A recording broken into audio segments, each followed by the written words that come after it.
The Nigerian government has been asked to use branding to achieve a positive image for the country and promote its products at the international markets. Now, experts who disclosed this at an event in Lagos say this is critical now that Nigeria's economy is in recession. They believe Nigeria could use its population advantage, vast solid mineral and its cultural endowment to push for its branding acceptability at the diaspora level through the means of social media. Correspondent Abiola Ismail has that story. So easy, fantastic. Governments at different times have come up with different branding projects with the aim of projecting a positive image of the country in the eyes of the foreigners and the international communities. But finding the right mix to what exactly Nigeria can use to project herself has been the challenge. However, speakers at this event want the government to first identify its brand and capitalize on its population advantage, its people and culture as comparative advantages to rebrand the country's image. Speaking on the theme, enhancing the value of the brand Nigeria the ICT way, experts say Nigerian branding is an act of creating favorable images for the country through marketing communications, reputation management, and identifying the core values of the country. Government themselves need to know what do they want to push out. So it's a good thing they've said change begins with me. But do we understand the kind of change that we want? If governments understand the kind of change that they want, they can now send a message to the customers. The customers are the people, are the citizens.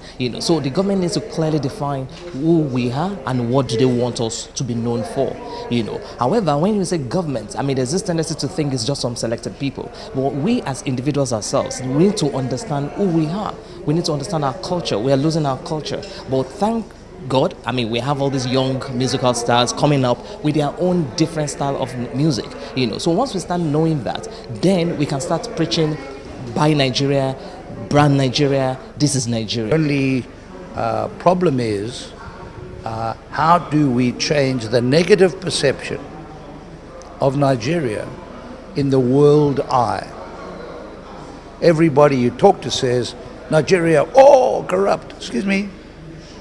What about their own countries? What percentage of the Nigerian population are actually bad? What percentage of their population is bad? Simple. The difference is when Nigerians go to some of those countries, they make it really loud and we are bad, as opposed to just filling in and work with the rest of the people. So, no. We need to understand that a brand is a person, it's a personality. So to even be able to succeed in branding anything, there needs to be a personality. The people who are the brand must first be willing to own the brand. So to even create a brand Nigeria, who is Nigeria? Nigeria is you and I. Do we even believe that we are Nigerians? Do we see ourselves as Nigerians? How do we associate? What is the value of this entity we call Nigeria? Once you can buy into it as an individual, then you begin to create a brand. The convener of the Brand Nigeria initiative, Taiwo Oluboyode, says social media can help Nigeria in projecting its core values and rebranding. We live in a global village. Social media, for example, whatever you say here, people are seeing it somewhere else. People are seeing it around the world. Do you understand? So the choice of our topic is something that will get people to what do we need to do. If this is our own, we own this brand, then we need to enhance it. So what do we need to do to enhance it? That's why we come about the topic, enhancing the value. So what are those things? Using the ICT platform. Yeah, I think according to SNC, we have over 100 million internet users in Nigeria now. So looking at what can we do to enhance the value. The high point of the occasion was the recognition of the top 50 brands in Nigeria, which cut across major sectors of the economy. Abiola Ismail, TV 360 Lagos.